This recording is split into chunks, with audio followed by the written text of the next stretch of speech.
自從有咗冷氣，大家習慣閂埋門，有咗私隱，東家唔會過問西家嘅事，我哋嘅生活呢就有咗翻天覆地嘅改變。有一種元素喺新生代嘅成長裏邊消失咗，叫做人情味。從前呢，人嘅關係主要有以下4種：家人、親戚、同學、鄰居。我哋長大之後嘅好夥伴，好多呢都係源於呢4類人。但係今時今日有一種關係正係消失緊，就係鄰居啦。通常你只係知道佢姓乜嘢，屋企大概有幾多個人，就係咁多。今日年輕人絕對想象唔到鄰居竟然係同你住喺同一屋檐下，仲要共用一個廚房廁所，大家呢日日都聽到大家嘅對話。冇錯，我哋都係咁樣長大嘅。細個嘅時候我住唐樓，父母呢就係房東，租咗一間房俾一個內地嚟嘅老鄉。我每次俾媽媽攞住藤條嚟追打，或者係父母每次鬧交動武，呢位老鄉叔叔呢都會走出嚟勸交，全靠佢阻止咗好多次血案嘅發生。家醜盡現人前，奇怪大家又唔會覺得難為情嘅。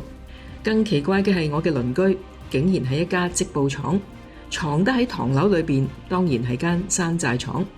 裏面開工嘅工人全部都住喺工場，佢哋同我屋企嘅老鄉叔叔一樣，看似單身，但係佢並非單身。老鄉叔叔喺鄉下有老婆同埋2個仔，但係我成個童年見到嘅佢都係一個人過。佢嘅屋企人只係喺佢口裏邊出現，直至到好多年之後，叔叔嘅屋企人終於成功申請嚟到香港，板間房唔夠住啦，叔叔先搬走咗。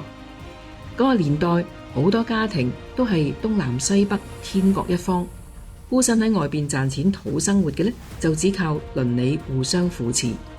嗰日睇咗劉偉強導演嘅電影《水餃皇后》，細個嘅時候好多鄰里畫面呢就湧上心頭。《水餃皇后》係一套以香港70年代作背景嘅傳記電影，講嘅呢就係水餃品牌灣仔碼頭創辦人，人稱水餃皇后嘅壯姑娘壯健和嘅奮鬥故事。相信今日好多香港家庭嘅雪櫃裏邊呢，都會有一包急凍嘅灣仔碼頭水餃。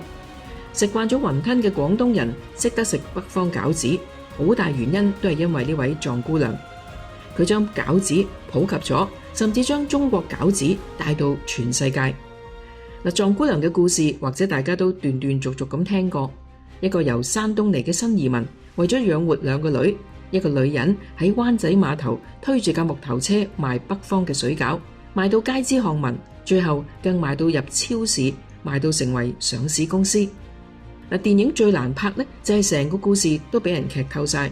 香港人人都識灣仔碼頭水餃，即使唔係太清楚壯姑娘嘅奮鬥細節，起碼結局人人都知。導演點樣將一個早就被劇透嘅故事拍得動人呢？呢啲就係功力啦。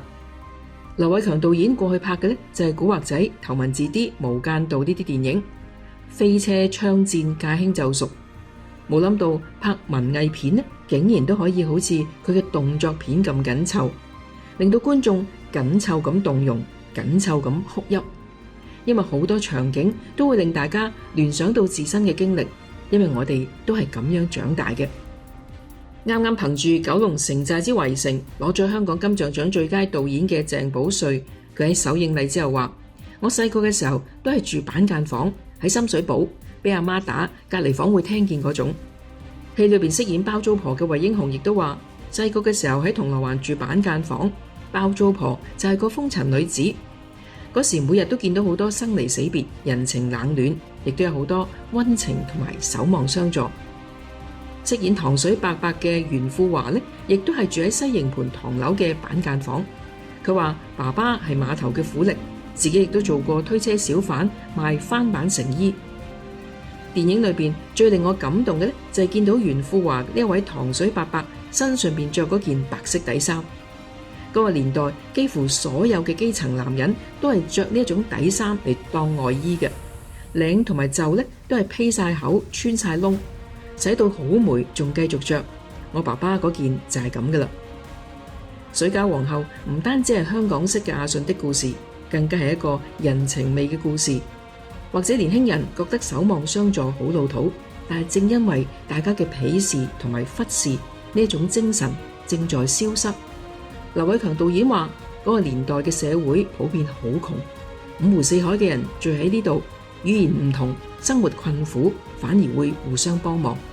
而家嘅香港已經冇咗呢一種人情味，希望大家睇完電影之後，知道父母係咁樣走過嚟，然後重拾翻呢一份正能量。撞姑娘係好艱苦，但係我唔想寫到佢好慘，因為社會上仲有唔少嘅好人。